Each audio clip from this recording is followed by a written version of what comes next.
Hi hello അസ്സാം വലൈക്കും. നിങ്ങൾ വഴുതനങ്ങ കൊണ്ട് കറി വെച്ചിട്ടുണ്ടോ? അതും ഇതുപോലെ ഇത്ര ടേസ്റ്റിൻ്റെ ഇത് നല്ല ചിക്കൻ കറിയുടെ ടേസ്റ്റാണ്. അടിപൊളിയായിട്ടുള്ള ഒരു റെസിപ്പിയാണ്. ഇതുവരെ ഇതുപോലെ ചെയ്തിട്ടില്ലാത്തവരൊന്ന് ചെയ്ത് നോക്കൂട്ടോ. അടിപൊളിയാണ്, വളരെ സിമ്പിളാണ്. ചോറിൻ്റെ കൂടെയും ചപ്പാത്തിൻ്റെ കൂടെയൊക്കെ നല്ലൊരു കോമ്പിനേഷനാണ് കേട്ടോ. അപ്പോൾ അതെങ്ങനെ തയ്യാറാക്കണമെന്ന് നോക്കാം. അതിന് വേണ്ടിയിട്ട് ഇതാ ഒരു ചട്ടി അടുപ്പത്ത് വെച്ചിട്ടുണ്ട്. അതിലേക്ക് ഒരു 2 ടേബിൾ സ്പൂൺ വെളിച്ചെണ്ണ ഒഴിച്ച് കൊടുത്തിട്ടുണ്ട്. അതിലേക്ക് മീഡിയം സൈസിലുള്ള 2 സവാള ചെറുതായിട്ട് കനം കുറച്ചിട്ട് അരിഞ്ഞെടുത്തിട്ടുണ്ട് കേട്ടോ. അത് ഇട്ടിട്ട് നന്നായിട്ടൊന്ന് വഴറ്റിയിട്ടെടുക്കുക. ഇതാണ് ഇതിൽ കുറച്ച് പാടുള്ള പണി, ബാക്കിയൊക്കെ സിമ്പിളാണ് കേട്ടോ. അപ്പോൾ ഇതാ ഇത് ഒന്ന് വാടി വരുന്ന ടൈമിൽ ഒരു 2 തക്കാളി ഇട്ട് കൊടുത്തിട്ടുണ്ട്, ചെറുതായിട്ട് അരിഞ്ഞിട്ട്. അതുപോലെ 1 ടേബിൾ സ്പൂൺ ഇഞ്ചി വെളുത്തുള്ളി പേസ്റ്റ് അതുകൂടെ ചേർത്ത് കൊടുത്തിട്ടുണ്ട് കേട്ടോ.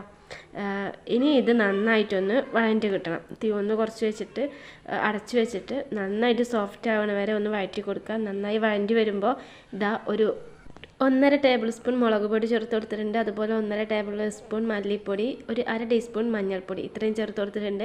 നിങ്ങൾ കാശ്മീരി മുളക് പൊടിയാണ് ചേർക്കണമെങ്കിൽ 2 ടേബിൾ സ്പൂൺ ചേർത്ത് കൊടുക്കുക കേട്ടോ. പിന്നെ അതൊന്ന് പച്ചമണം മാറിയതിൻ്റെ ശേഷം നമ്മൾ കഷ്ണങ്ങളാക്കി വെച്ചിട്ടുള്ള ഒരു വഴുതനങ്ങ ചേർത്ത് കൊടുക്കുക കേട്ടോ. അത് നന്നായിട്ട് മസാലയിലൊന്ന് നന്നായിട്ട് വഴറ്റിയിട്ടെടുക്കുക. നന്നായിട്ടൊന്ന് വഴറ്റി എടുത്തതിൻ്റെ ശേഷം ഇതിലേക്ക് 1 ടീസ്പൂൺ ചിക്കൻ മസാല കൂടെ ചേർത്ത് കൊടുത്തിട്ടുണ്ട് കേട്ടോ.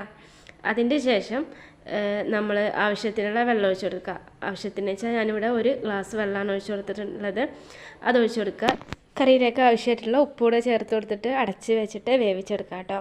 അപ്പോൾ ഇത് എത്രത്തോളം വെന്ത് കിട്ടുന്നോ അത്രയും ടേസ്റ്റ് ആയിരിക്കും. അപ്പോൾ ഇതിലുള്ള വഴുതനങ്ങയും ഉള്ളിയൊക്കെ നന്നായിട്ട് വെന്തിട്ടുണ്ട് കേട്ടോ.